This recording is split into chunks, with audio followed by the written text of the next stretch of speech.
we could just be riffing and raffing and seeing where. Did you get your Spotify Wrapped? I did get my Spotify Wrapped. I did. Honestly, I'll just say this before you get into yours. The genres, never really a surprise, but the specific songs, the genres and the artists, never too much of a surprise. The specific songs, though, always, I'm like, wow, okay. Yeah, for sure. Well, real quick, before we get into it, welcome everybody to Neon Sage Podcast, episode 21. 21. Officially drinking age, 21 Savage, episode 21 Savage. Yes, our podcast can go to the bar with you now. That's a fact. Our podcast has been sneaking in to the bar. Yes. Uh-huh. But yeah, now officially we don't have to worry. The reason why I brought up the Spotify Wrapped is our numbers on the Spotify Wrapped are insane, bro. For real, dude. Insane. If you're listening to this and you haven't checked our Instagram, we've posted our Spotify Wrapped numbers. We might be the most streamed podcast in the world. I'll have to check. Like, I haven't really looked at anyone else's because I don't care about any podcast except ours. But the fact that we have streams in the trillions, it was pretty amazing to see already. Yeah, no, blew my mind. And we fucking told you guys it was no Neon November. We fucking told you. Yeah, that's true. The good thing is it's the year long. But yeah. The fact that like you guys completely disregarded everything we said and just put up bills, like straight billions in the last month before the finish line was really cool to see. Yeah, honestly, blew my mind. I mean, as you already know, Preston and I mean, we could retire today. We're doing this podcast now because we love it. Now it's charity. It's charity, yeah. Yeah, we're going to be creating the Neon Sage Foundation that's going to be able to help with a lot of other things across the world. And so, you know, that's where our focus is at now. Yeah. Once you've made it, you know you've made it when you're not just a podcaster or venture capitalist, you're a philanthropist. Yes. Like you've done it. So I just want to thank you guys. So your Spotify Wrapped, there's surprises, no surprises. I mean, it's always fun to see every year. Yeah, no, it really is. I wish we could probably play a snippet of each of our top 5 songs that we got. And YouTube wouldn't get mad if we just play a little snippet. For sure. We'll make a compilation of our top 5 songs. Yeah, for sure. We could easily do that. I mean, so what surprised me about my Spotify Wrapped, though, was my number one song was this song called Mona Lisa, which is from the Spider-Man movie, like the new Spider-Man movie. It's by Dominic Fike. And I did not realize I listened to that song that many times. I like that song. And it's kind of short. And it's just like a groovy, like fun, lighthearted song. And I just can't believe it was my number one. Like, Did it say how many times you listened to it? Maybe in there. Does it say specifically how many There's times? Like one slide where it'll show you like how many minutes or some shit. Well, like 87 times or 135 times or whatever it is. Yeah. Well, I mean, were you surprised by yours, or what were your takeaways? The only surprise was that Party Next Door is now my number 2 artist, or was my number 2 artist for last year, which is crazy. Where does he normally fall? Number 1. Like it's really every year. Like this dude hasn't put out an album in 3 years now. I think Party Mobile was 2020. Party Mobile is his last one. Damn, yeah. I think it was 2020. And he's my number 1. Like I'm in the 0.1% of his every single year. But I've been on this such a nostalgia, like such like a getting back to what I used to listen to, that Misfits were my number 1 again for the first time in like 10 years. Wow. It's crazy, right? Yeah. A band that hasn't put out music hasn't put out any good music in like 2 decades. How many minutes did you have in total? I think I was like 21,000 or something. I want to say I didn't screenshot it. I only screenshotted the top artist. I want to say I was like 22, 24, maybe. Something like that. That's interesting because I feel like I don't listen to as much music as I used to, like at all. Do you listen to your podcast on Spotify? Yeah, but I don't listen to a lot of different podcasts. Like I don't listen to too many podcasts. Like in total, like, and when I do, I listen to them on YouTube primarily. So yeah. Also, too, this year I've just been like, it's funny because it even gave it to me as like my horoscope. I've been before I flew to Italy last year. I had an 11-hour plane ride. I found like the top 3 albums of like 4 different genres that I wanted to listen to, and I listened to them from start to finish. Like I've just been back. What I used to do when I was a kid is just picking an album, listening to it start to finish, which is why I fell in love with vinyl so much. Was just like the experience of from start to finish. So that's what I did this year. Was like I listened to so many new albums. Like I listened to so many albums and so many artists and genres that I may never listen to again and had never listened to before. Like I really was on my Wow. exploratory kick this year with music. And were you doing that mainly while you were traveling this year? Like a lot of that, or no? No, even just at home, just like every time. Like if I knew I had an hour-long car ride, I would find a 55-minute album so I could listen to the whole album. Like every time I drove to LA, or like even when I went to Joshua Tree this weekend, like I was just in album mode, you know? Yeah. Yeah, I mean that makes sense. That's pretty cool though. I mean, because I honestly I never do that. I'm one of those people that like I listen to the same like 10 songs a lot, and then I filter in like a new 10 and like a new 10, and like Yeah. I'm not like really exploring. Like if I'm being That is the honest, new, that is the modern, just that's just how we intake music now, you know? it is true though. It is, It yeah, is it's true. totally true. And it's there's Yeah. nothing wrong with it. I will say music as a whole has kind of shifted to that model. So like now there's not very few artists are doing like concept albums, you know, like Yeah. Good Kid Mad City, right? Um very few artists are really doing like full-fledged concept albums where you take it in from start to finish, and it's like this, just no one does that anymore. Yeah. Was Kendrick Lamar's last album like that? What was his last album? Damn. Or no, I'm sorry. Mr. Morale and the Big Steppers. Yeah, right. Yeah, that's it, right? I don't know. I'd have to look it up. It's not that I didn't like that album, but when it came out, I was in a place where like when I listened to it, I was like, this is not what I'm trying to listen to right now. And so I just never gave it the time of day. I mean, anytime there's an artist that has a body of work that I at one point was obsessed with, I'm going to give them a good listen, right? Like forever, like Section 80 and Good Kid Mad City are in my top 50 albums of all time, right? Both by Kendrick Lamar. So I'm going to give it a good listen. I just didn't love it. Really? I didn't feel it that much. Yeah. I get it. And I don't really know anybody that was like really about it. Like personally, I'm sure there are people that were that maybe that thought it was amazing or whatever. Yeah, But yeah. I didn't really see that. Do you have any new albums or new artists that you found this year that you were just like blown away by? Because I know one of them. One of mine? Yeah, because it's also one of mine. Okay, yeah. I know we're talking about the same guy there. Yeah, he was super high up on my Spotify. He was super high. Yeah, no, I was shocked. Like I couldn't believe I listened to that much Tizo Touchdown like in a short amount of time. Yeah. Truly. Yeah. His album is it's so good, and I know it's good because I hated it at first. When I first heard it, I was like, I don't know. Is this something I could find myself listening to? And then a couple of days go by and I'm like, first I'm gonna yeah. Then I'm gonna and I'm like, okay, wait a minute, that's a banger. And then I'm like walking down and I go, probably should get my ass out the hood. I'm like, what the fuck? And then that was over. Yep. Yeah, that album is so good, bro. I mean, I still listen to so many of those songs still to this day. And I think it came out back like in September or something. Like probably September, yeah. Yeah, something like that. But I don't know, man. It's a beautiful, beautiful album. I encourage anyone to listen to it. And it's funny because like some people, they do have that initial response. They have like a gag reflex to it where they're like, what is this, bro? Like, why is he saying the original was better? The beginning was better.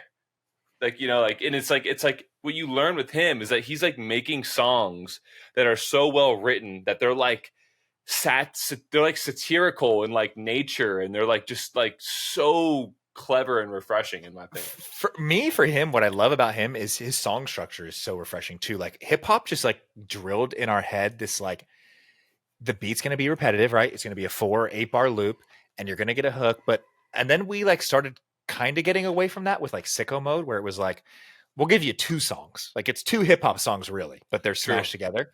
Tizo was like, fuck it. I'm going to just go off the wall. Like, I'm just going to do whatever. True. You might get 2 hooks in a row. Who like knows? too easy, bro.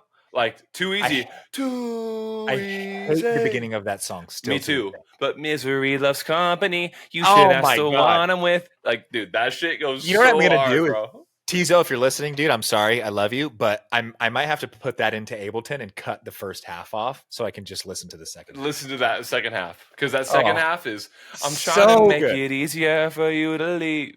Oh, I'm trying to it's so make good. it easier for you to be. Oh my God, bro. Before So the good. year is over, I want everyone to listen to Tizo Touchdown. Yes. How Do You Sleep at Night? For me, have you heard of Amir Obey? He's like an R&B artist, and he's like a Sounds familiar. he's had a couple songs I've showed you for sure. He dropped an album this year called After, which is great. And then, dude, there's this band called Hot Mulligan, which I swear to you, bro, all the emo music that I was listening to or was popular in like This band. 2004, they were like fucking genetically modified in a lab to like bring this shit back. And they dropped an album, I want to say it was like May of this year, called Why Should I Watch or Why Would I Watch? It's just perfect. It's just like so good. Damn, I So- honestly should listen to that. You should. I mean, if you ever, especially since you go to the gym for so long, or like, dude, especially if you're like in the sauna or anything, and like you just have an hour, dude. Oh my God, I have just like found such like I've just like reconnected so much with music this year by just like going back in the archives and like, dude, I listened to for the first time, start to finish. It's called Dusty in Memphis by Dusty Springfield. It's like on the Rolling Stones top 100, and it's like. She's like a blues singer. It's like fucking incredible, dude. Like I'll catch myself listening to this like 60s like soul music because it's just that good, you know? Wow. So if you're feeling exploratory, yes, you should absolutely it's just like it's rekindled my love for music. Like I found like my inner 13-year-old again, just like listening to music all day long. Just like everything I can get my hands on. Yeah, that's fucking fascinating, bro. That Yeah. really, really is.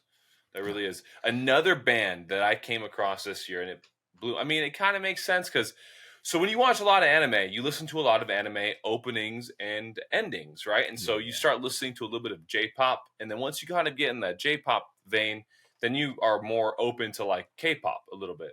And there's this band, a K-pop group called New Jeans, and they've like really like intertwined like an early 2000s like sound a little bit along with like K-pop. And dude, they were like in my top 5 artists, bro. These girls, Really? dude. I'm gonna have to send you. They're What am so I- it's just so like easy to listen to them. Like they're just a good time. That's all That's they are. dope. I'm gonna send you one of my favorite YouTubers. His name is Finn McKenty. His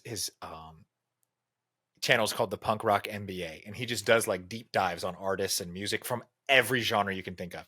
And he did one about K-pop, and he talks about New Jeans. Really? One thing he said that was really sad in the video, which I don't want to spoil it, but they don't get paid well at all. Like the In that. biggest artists in K-pop and J-pop and a lot of the like, Asian music scene, they don't get paid that well. Like there's a lot of them that are like speaking out against the industry because they're like, dude, we're the fucking biggest artists in the country. And I still have to like work a normal job. That's crazy. Yeah, well, I don't know the specifics of it, but I do know this is that like those talent, it's like different though, right? Like they like poach these kids at a young age Yes, and like yes. make them like superstars, and Yes, then and one they thing- like it's like they're doing like their own like X Factor behind Exactly. the scenes, grooming these people to become. That's one thing he stars. talks about is like it's actually subsidized, like the music industry and especially in Korea is like By the subsidized government. by the government Yeah. so that they can spread Korean culture and values and stuff through music. So like their artists are like government employees, which is crazy to think about. Yeah, it is crazy to think about that. A country chose that avenue, and it's. I mean, it's- Canada definitely chose Drake. I'll tell you that. Like Yeah, they had no choice. Drake's getting paid by the Canadian government. I wonder if he really is. I mean, dude, he's getting paid by steak, so why not? Yeah, true. I mean, why the fuck Why not? not? Seriously. So, all right, dude. I mean, it's been 2 weeks. I know, yeah, 2 I- episodes back to back. We have so much to talk about. no, for sure, for sure. What I really want to ask you is, what the fuck was F1 Vegas like? Well, as you can see, bro, I'm geared out. I'm dripped out, bro. Of course. F1 in Vegas was absolutely nuts. Okay. And I'm going to start off with this. I'm getting worried that our podcast is going to turn into like a yin and yang. You're super healthy. You're on your fasting kick. Like when we first started, I was very clear that like, I don't drink that often. Like I'm living a pretty healthy life. Of the last 2 weeks, I've been drunk 6 times. Like, wow. Like fucking trashed. 6 How many times. of those times is by yourself? Zero. Oh, I'm kidding. Oh, okay. Yeah, the other 8 days when I say I wasn't trashed, I was just drinking at home. I was only buzzed. I was only buzzed those 8 days. I was trashed 6 days. So I went to Vegas the Thursday before Thanksgiving. So a week before Thanksgiving, we drive out to Vegas. And it's for F1, dude. Like we're there to have a fucking good time. So we start drinking at like 3, we roll into town, we start drinking, we get some beers and, in our system. And so F1 in Vegas was pretty, I would say from a actual fan perspective, it was whack. It's kind of whack. Why? At any other country and any other race, right? So for example, Monaco, which is like, Monaco is F1. Like that is where like Charles Leclerc is from Monaco. Like Monaco is F1. It's going to be on the calendar forever. If I pay whatever amount of thousands of dollars it takes to rent an Airbnb that overlooks the track, you just see the track. Like you just see the race. In Vegas, I paid to have a strip view from my room. And like, yeah, you could see the track, but F1 was doing everything in their power to make it so that you could not see the race. Unless How so? Dude, like outside of the racetrack, all the fences were covered with like black, I'll put a video here, a black like film so you couldn't see the race from the street. Like in no other race in no other country do they do that. Damn. Yeah, dude.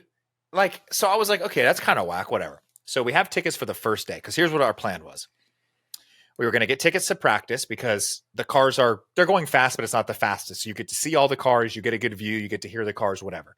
Qualifying, you like really want to watch because you're essentially just watching, the time go by. You're just watching like each car set their fast lap or whatever. So we're like, okay, cool. What we're going to do, we're going to watch free practice in person.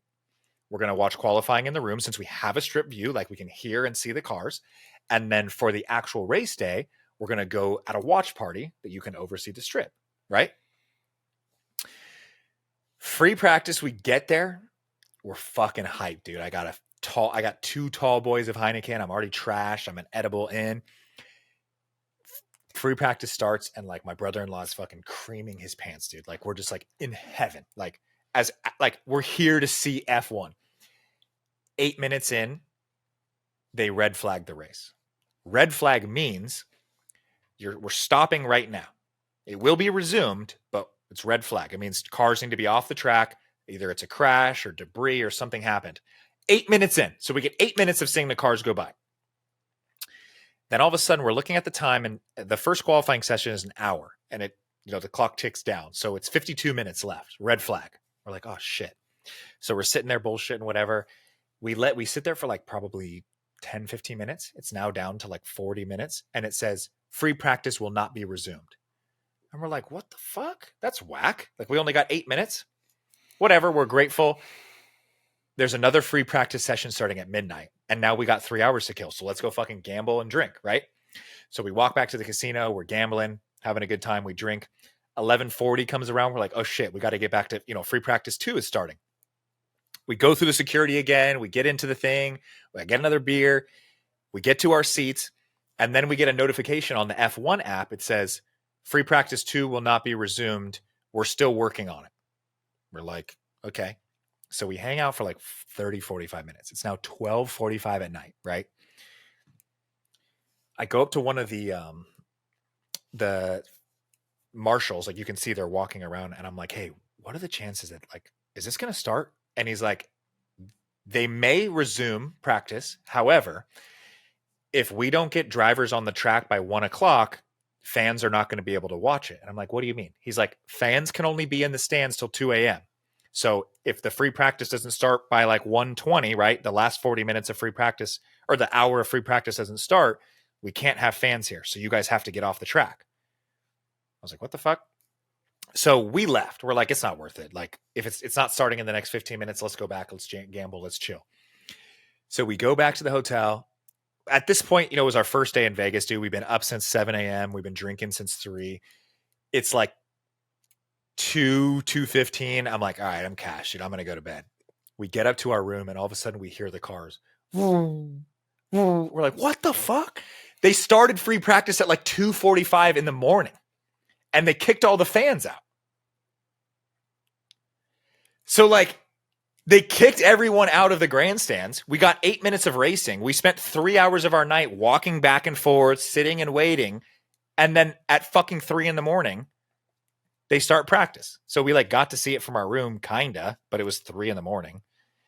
So that was whatever.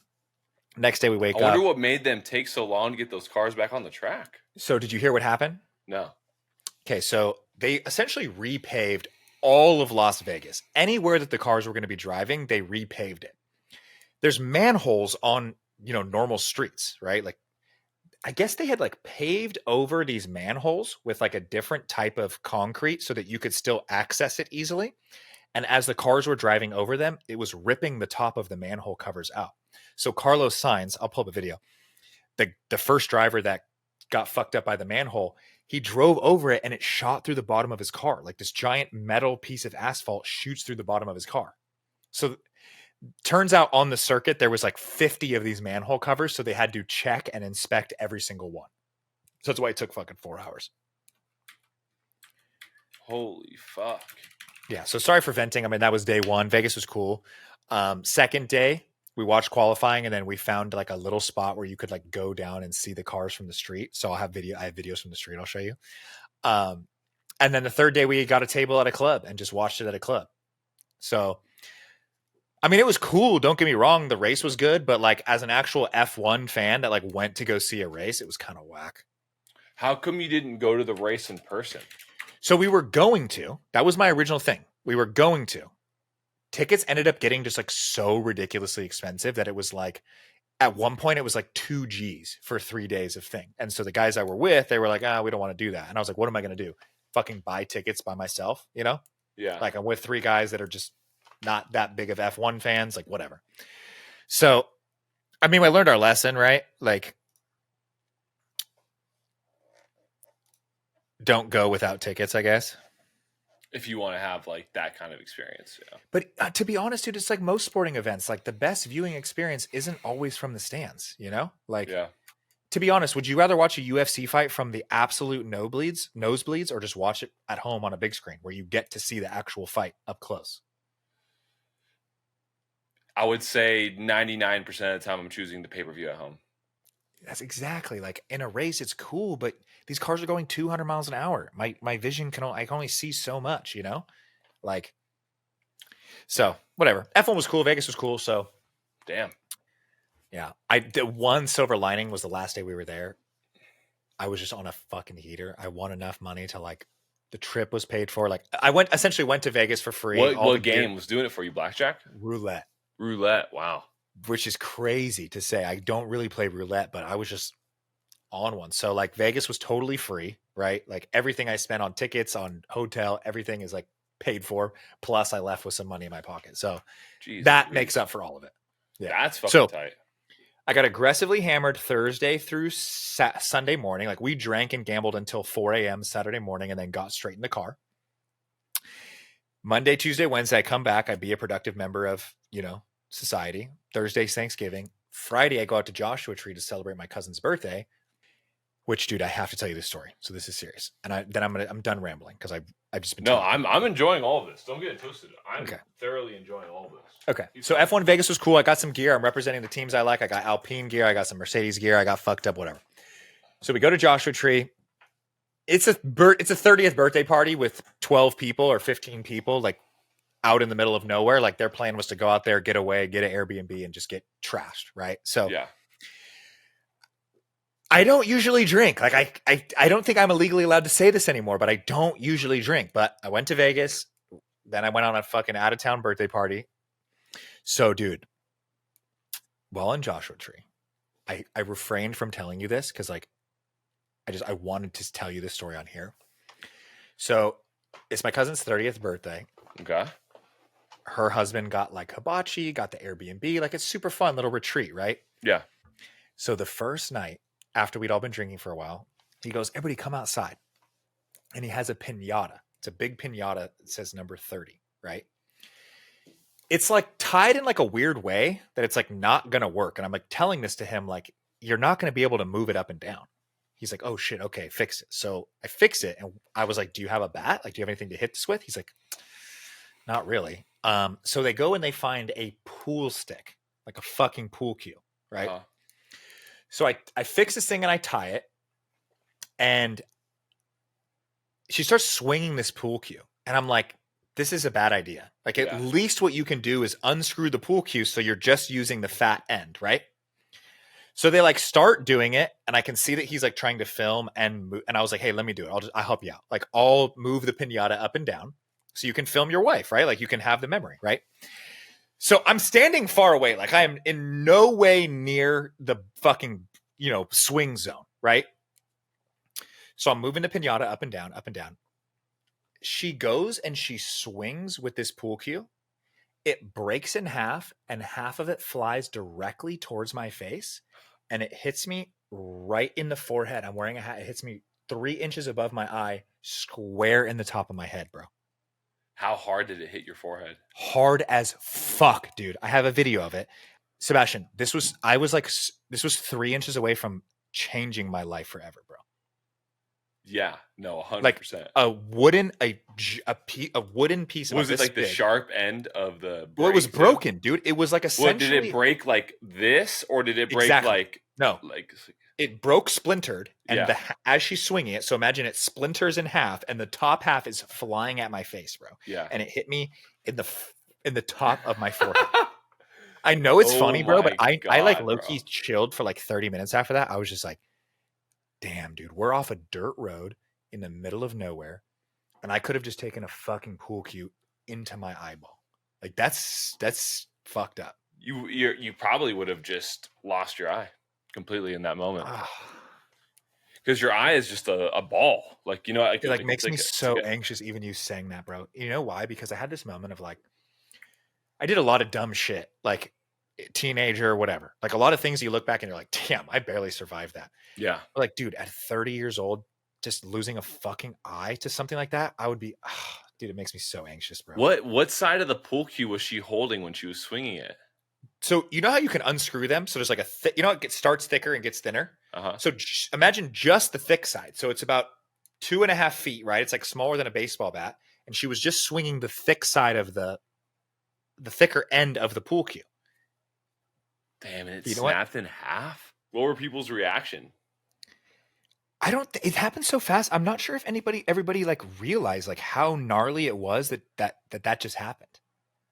You know what I'm saying? Yeah. Did it put a hole in your hat at all? No, dude. Thankfully, it didn't. What hat were you wearing? Stussy fitted hat. It's like a new era fitted hat. Yeah. Oh my! That would have. Yeah. 100%, you would have lost your eye. How fast that thing came off the screen! Dude, that thing would have gone right into your orbital socket. Do you see what I'm saying, bro? That's crazy. I mean, I would say this, man. Like, it wasn't meant to be, so it didn't happen. And it's just a little reminder from the universe or God. It's funny you say that. It's funny you say that because the universe was probably like, I don't know what the universe is doing, but what I can tell you is the universe is like, you need to stop drinking. Okay.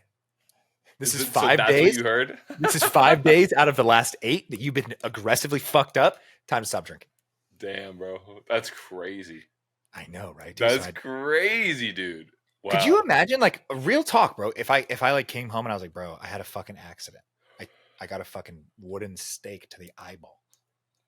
Yeah, dude, that would have been tough, bro. Because Would have been tough with that is that you would have just lost your eye immediately, and then it would have been like the emotional trauma that unfolds after of like losing that eye.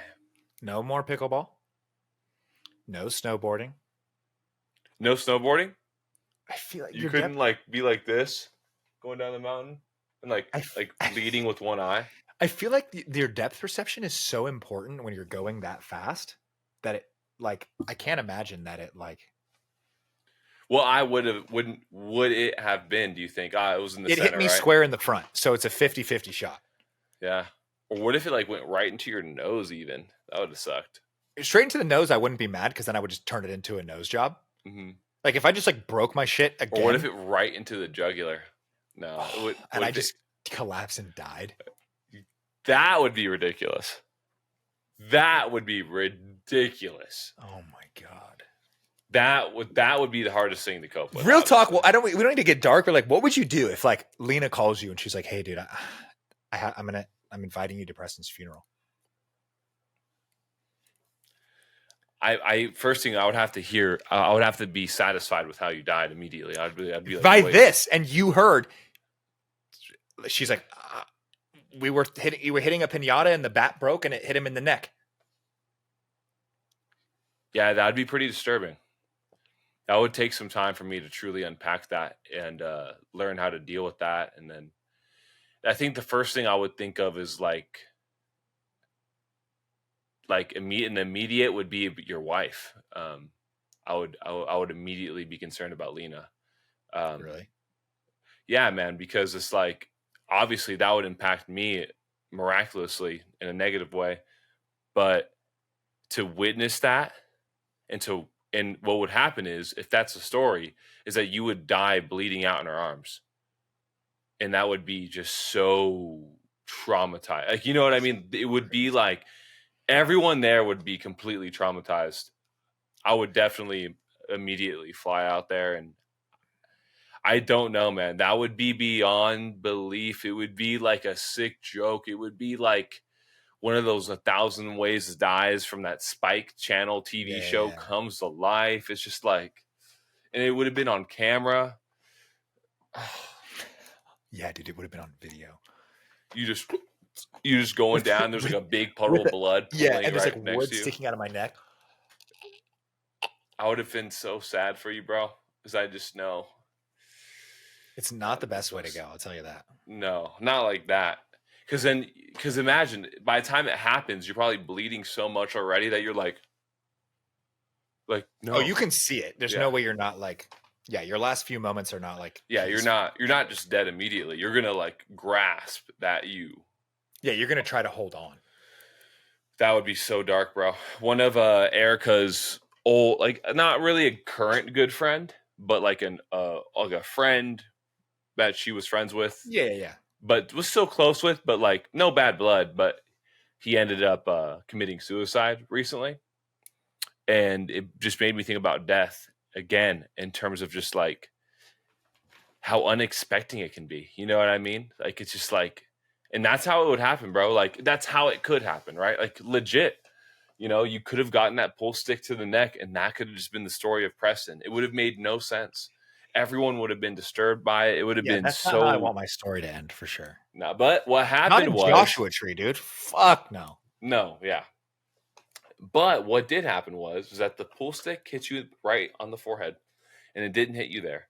And that's the universe we live in. So it's crazy, dude. That is crazy, bro.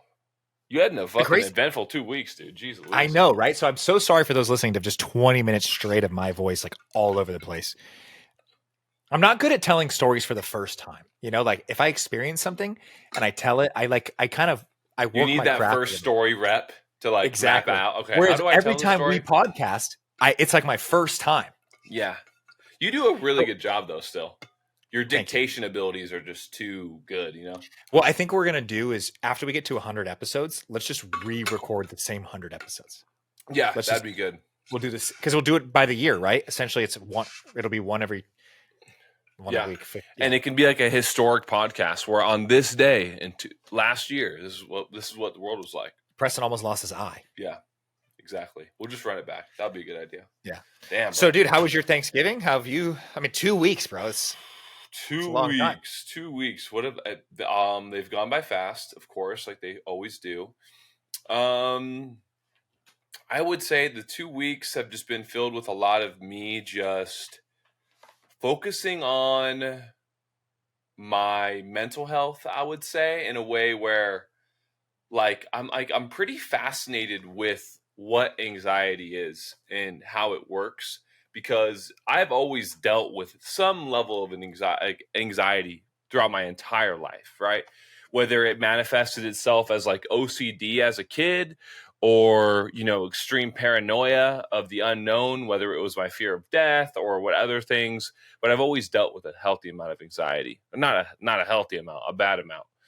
Um, and more recently, I've been dealing with anxiety, but what's been so interesting about it is that I can't pinpoint any particular thing that could be causing this level of what I call like peripheral anxiety. It's almost like there's like this anxious undertone in me all the time. And it like sometimes it intensifies and sometimes it's not as intense. And then it manifests itself at different times. And so being somebody that already spends, so much time being self-aware, making sure I'm eating the right things, getting sun every day, cold plunging every day, earthing every day, all these different I was gonna practices. say I can't imagine that it's like a physical or a like a nutrient trigger, just because you seem to have that stuff dialed in, unless you're just lying to all of Yeah, us. no, and dude, I'm taking every supplement that's like checked out. For real though. Like if I showed you the supplements that I take on a daily basis, it's like nuts. Like I'm like Maybe I'm that's what's giving you anxiety. Maybe you're turning into that guy that like can't age, you know? maybe, but what I think it is that we have to, and what honestly has been a really interesting time unpacking it all is this book right here. It's called The Power of Now by Eckhart Tolle. And basically what he describes in this book, and he goes into a deep explanation of it, is that basically there's like two versions of yourself. And you might have already known this, but there's like your ego and then there's like your higher self, right? You could call it the conscious and the subconscious, whatever you want to call it. But in reality, there's the ego and then the higher self. The higher self is the self that it's like in for those of you that have ever taken any type of plant medicine, you'll know what I'm talking about. But the higher self is connected to that source where everything is beautiful, everything is okay all the time. There is no problems. You feel completely full. You feel completely full of joy and bliss and love. That's what your higher self is at its core. And your ego is what brings all of the pain into your life. All of the pain that comes into your life is completely a result of your ego and thinking. And your higher self doesn't think. Your ego thinks. The mind thinks. The ego and the mind think. Your higher self is just being. It just is. It's like the higher self. That's why they refer to it in so many different things in sports and arts. It's like some of the best art has come from a place where the artist doesn't know where it came from. It just serendipitously came through them, it almost felt like. Or some of the best performances we've seen in sports has been a result of when that specific athlete was in the zone. It was just like, dude, I wasn't thinking, I was just being, I was just like, you know what I mean? And so we have like this grand intelligence in us, right? If you look at our DNA, I think like a small piece of our DNA can fill up like 6 books of 1,000 pages each. Like we're so filled with information. Like Yeah. there is a higher level of information running through us, and the ego is what gives us all of this pain. And like understanding that all of the negative things that you experience are just a complete like factor of the fact that you are not living in the present moment anymore. If you are in the present moment, you don't really have any issues. And if you have an issue, you still really don't have it because you're just taking action to solve it presently. And it's like a different thing. where the ego will allow us to fantasize about the future and the past and then make us live a hellish experience. And then that takes us out of the present moment. And now we start to feel pain. And so that can manifest itself in a lot of ways. If you worry a lot, you have like this deep distrust of the future. You don't think things are going to go well. For sure. Like you're afraid of dying. You're afraid of this not happening the right way. You're afraid of this. And so you have like this deep distrust. And because your ego wants to protect you, it like creates these thought patterns that like makes you want to believe that because it's trying to protect you. It's not like an evil thing. It's just like, no. We don't know. Well, I don't know. I don't trust this at all. Yeah. I'm preparing myself now. There's an old saying, like, I don't know if it's like Buddhist or whatever, so don't quote me, but it says something like living in the past is depression and the future is anxiety and the present is peace. Yeah, exactly. Yeah. And that's the thing. It's like, funny. The power of now is something totally unplanned. This is the book. These are the two books I'm reading right now. Atomic Habits. It's an amazing book. And then Ego is the Enemy. Yeah. This is a nice short read. What's funny? I told you about this. A friend of mine had posted this book and I said, let's trade. And I traded with her, Becoming Supernatural. No shit. Wow. Yeah. Nice. Yeah. That's a banger too. But yeah, dude. And so basically what Eckhart Tolle is getting at, and I'm like only into the first 3 chapters, is that like, you have to just practice being more often because in this day and age, we're thinking way too much. We spend like 99% of our days thinking when that's not real life. Our bodies are like way older than the technology that we deal with. Like we have the physiological bodies of like, 100,000-year-old Homo sapiens, and we're dealing and interfacing with issues that our body did not know it was going to face. Like the way we talked about it before, it's like my brain didn't know it could see every hot girl in the world in 1 minute. Like it doesn't know how to act. First of all, I'm a heterosapien. Okay. Heterosapien. And second, I've never lived without what you're describing now. Like from my first memory that I can remember, I've always had that sense of worry. Like as much as I've been good about my diet and my exercise and like my reading and meditation, I've never been able to fully quell like just that you coined it. You called it that hum. Like I just have, I don't know what it is. I have that hum about me. Yeah. That and honestly, we could probably get pretty deep and vulnerable and unpack the layers, and we could probably figure out like where it's coming from. Like honestly, and part of me is like trying to figure out where my, anxiety is coming from. And it feels like this is what I'm meant to do during this time, is to truly unpack it and embrace it. Because one, I talk to so many people, bro. And what I realize is that like sometimes I'll be like, damn, bro, like I wish I wasn't like dealing with this anxiety. Then I'll talk to somebody else and I'm like, oh my God, I would rather have my problems than theirs. Fuck yeah, dude. Holy shit. As much as my head is like a fucking... my head's like a haunted house with like 3 songs playing at any time, I still wouldn't trade it for what most people deal with. Truly. Yeah, no, truly though. And what I can say is like, and not to like suck you off here, but like if someone like you who's like not only has a good job, is also putting in a lot of effort into their passion project, right? Like you're very consistent about your content and also is very, very dialed in with their health and fitness, and you are still anxious, like, bro, we're fucked. Like, that's exactly what I thought, bro. And, it's got to me. I'm like, bro, if this is happening to me, I'm like, oh no, like for real. But then I realized that this is happening to me because I'm allowing it to, in the way of like, I'm not allowing myself to use any distractive measures to conceal it. I'm not abusing any substances. I'm not overeating. I'm not doom scrolling on TikTok. I'm like trying to stay productive while dealing with this anxiety, and just trying to figure it out and better understand it. And I think I'm getting to a point where I really get it. And I think it's like the universe just really wants me to let go and just like start having more faith, like in a deep way, like on a deep level, having just faith that nothing bad's gonna happen. Everything's okay. Like, just calm the fuck down and let go.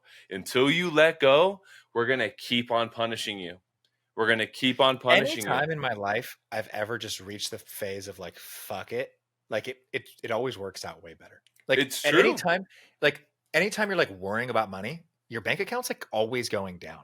But when you're just like it's gonna be fucking fine, you're like, oh wait, I didn't actually spend that much. You know, like I personally, I just feel like because I worry so much, I tend to like ruin things. Like I'm constantly worrying about things so much that sometimes they don't turn out the way they should. Whereas Yeah. everything that I've just ever said, fuck it, just get it or just do it or it's gonna be fine. It's like better than I ever thought it would be. Yeah, and it's like your body reacts to your thoughts. And so if you're like in this subtle like worrying vibration, how does that affect everything that you do? Yeah.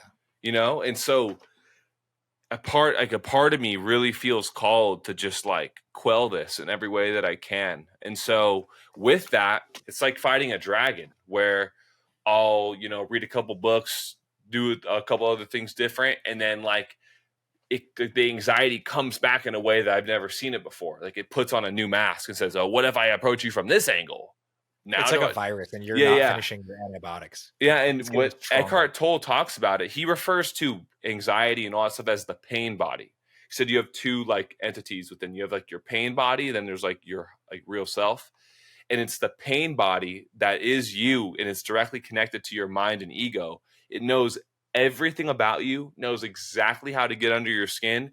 It will trick you a time and time again that you are it and not the other, and it will make you do things that you actually have never wanted to do. Be really mean to people you love, or For mean to sure, dude. yourself, or maybe even erase yourself. Like it's like, and I don't know, man. And just hearing about this guy recently who unfortunately committed suicide, I just thought to myself, damn, bro, his poor mind must have just been racing with negative thoughts. Like he probably must have felt so hopeless, and it made me feel really, really sad for people like that all around the world. Then it made me feel people. Then I started to think of like just in general how many people are dealing with different versions of anxiety and mental health issues, and it's just like this is like some serious shit, bro. Like it's like if you aren't an advocate for your own physical and mental health, it's like a ticking time bomb, bro. Eventually your time will come, and you better hope that you have enough tools to deal with it, because it can really be nasty, bro. And so, yeah, dude. So the reason why I'm being so transparent with this is because I think to act like we don't experience, like all of us don't experience what I'm talking about is a lie. It's like I don't even think I'm special. It's like Yeah. I think all of us are dealing with it in one capacity to another. Um, and so, yeah, dude. So I've been focusing a lot on that, which has been stressful, right? Because you go up, you have good days and bad days of dealing with it. And when you're really caring about it, you really want to be better than it. And so then your ego tricks you again and starts shaming you whenever you start to make any like step backwards, where you're like, I thought I was, fuck, like I thought it was better than that, right? And so it's interesting. It's an interesting hill to climb, but it feels right though. So it feels right. So I've been doing a lot of that, and then Thanksgiving came around, and then Thanksgiving, bro, I don't really care for Thanksgiving, if I'm being honest. I mean, it's cool.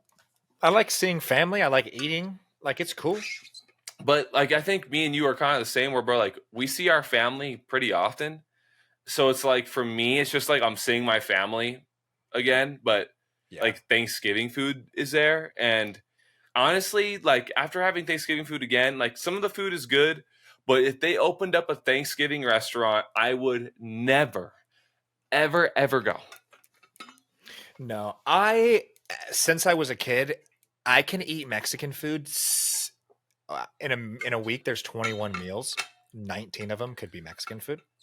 Like not even close. Yeah, I sure. could do one Italian and one Chinese. So like we talked about it. I hate pie. I don't fucking like pie. Which is crazy, but yeah. Yeah, I don't. I Do you try like not to eat cheesecake? pork. It's cool. You don't love it though. anything with the word cake in it, I'm not really fucking with that heavy. Mm. Anything, any pie or any cake, I will say, banana cream pie. Now it's a difference. If it It's has cream cold. pie in it, I'm good. It's cold. It's Though. cold. That's what it is. It's cold fruit. Wait, do you like bananas Foster? It's cool. Sometimes it's like way too sweet. It's just like you're just eating sugar and bananas. Yeah. Like you're like eating like crystallized burnt sugar. Like straight to the bone. literally caramelized. It's just burnt sugar straight into your fucking femoral artery. You know what I mean? Facts. But yeah, Thanksgiving's cool. I like seeing my family though. But yeah, like you said, I see my family and I see my in-laws once a week minimum. Yeah. For me, not once a week, but like at least once every 2 to 3. And so it's the same people I see for Thanksgiving. It's no different. So Yeah, that's one thing. My mom, since I left for school, I don't know, 17. She's like, I only ask one thing of you. Like when you're gone, when you're out of state. When I was in Arizona, we just call me once a week. Let's just talk once a week. And so now we just have dinner once a week. Like that's just the one thing she asks. So that's pretty chill. Yeah, that's probably the perfect dose. Not saying your mom is an intolerable person, but like it's like, you know what I mean? Like one dinner a week, that's probably like nice. You look forward to it. It's good. It's healthy. It's probably perfect. The only downside, and this is what everyone will agree with, that partakes in our dinners. Deciding where 4 people, my wife, my sister, my mom, and I deciding where to eat and agreeing every single week, it's like a fucking chore. Like it's like if Monday comes around and we don't have a reservation or somewhere where we're going, everyone's pointing the finger. Like you pick. I don't care. You pick. Like it's just. Damn. Where'd you go this week? I told you, bro. I'm like losing my fucking memory. Hey, start taking some nootropic supplements, bro. I think I'm gonna stick to just alcohol. Yeah, you could do that too. Just rot your brain faster. Yeah. Where did we eat dinner this week?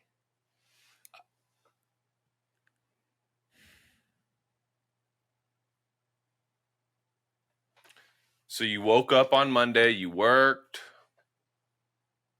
What else happened on Monday? I played pickleball. Played pickleball? Did you play before dinner? I did. I played before. I left. Did you meet them there after pickleball? Or did you go home and No, hold on, it's coming. I know exactly what I did. We left and it's in Costa Mesa. Okay. Dude, I swear to God, I'm not fucking around. The week before we had Dim Tai Fung, which is one of my favorite restaurants ever. Yeah. I would love that place.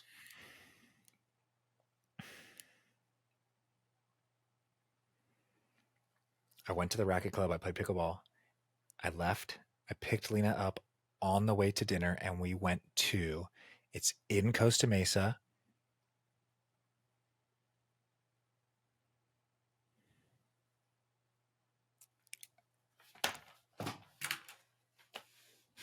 Oh, it's called Champagne Bakery. Champagne Bakery. There we go. It's called Champagne Bakery. What's on the menu there? A little bit of everything. They have like good sandwiches. It's supposed to be like a French style cafe. Okay. So they have like croissants and like breakfast stuff, and then they have like good soups and like some pastas and like really good sandwiches, like fresh sandwiches on baguette rolls. Yeah, just stuff like that. It was really good, actually. It was really, really good. That's chill. Yeah, that's super chill. All right, my man. I think that's another one in the books for the Sagers. Dude, I think it is. Yeah, clean hour full of a bunch of stories, dude. I know. I'm sorry that 47 minutes of that was me fucking just spouting off. So, no, I mean, I was listening to every second of it, so I thought it was interesting. Officially, no Neon November is over. So even though you guys didn't listen, you're now free to like and subscribe and share our content. And oh, dude, I want to show us on the podcast. I wanted to show you this. So when I went to Vegas, there's like a bunch of different collabs that did brands that did collabs with F1 gear. So, dude, check this out. Look at this shirt. Oh wow, Palace! Isn't that dope? It's a fucking Palace jersey. I saw it in the front. I thought those two girls was Kappa. It's Kappa and Palace and Alpine. Wow, how crazy is that? Yeah, that's cool. Stand up. Let me see the front of it. Nice. How does it fit? How long is it? It's like a. I should have got a 2XL, but this is an XL. Mm. It's like fitted, you know. Yeah, It's cool. that's. I got an fucking dope, though. undefeated Formula One hoodie, which is crazy, Super sick. and I got a Lewis Hamilton Takashi Murakami trucker hat. Mm. How Or- random is that? Yeah, can we see that real quick? Can you hear me? Yeah. Uh huh. So this is Lewis Hamilton's Takashi logo with a 44, Damn, and then it's got this on the back. that's pretty fucking sweet. It's dope, right? Is it? How does it fit? Just like it's like honestly, it's probably the same blanks that like every decent trucker hat, you know, Uses? Yeah. fits great. Fits great. I like that hat. Do they sell it online or no? Only in person. They're probably sold out. Yeah. True. I was trying to get Lena a mug. Do they do 'Cause different colors? Did you choose red? The trucker hat only came in one color. No. Oh, really? Yeah. Some of the designs were like a little out there. Like I sent you that jacket, but it was like covered in patches. I was like, I don't know if I'm gonna ever wear this thing. You know? Yeah. Like it's cool to Sort of. buy, but then it's like it sits in your Exactly. closet forever. It's cool to. There's like certain things that are cool to buy, but then to actually own and use, it's like, ugh. Yeah. No, that's exactly it. That's exactly it. All right, everybody. Thank you so much for listening. Sebi, thank you again for another amazing podcast, man. Always love recording with you and talking to Yeah, you. bro. Love talking to you as well. And I love everyone we'll out there that listened. If you got to the end of this podcast, god damn, dude. Unreal. Unreal, dude. Unreal. If you made it through No Neon November without watching any of our content, let us know in the comments. If you're new to the podcast, welcome.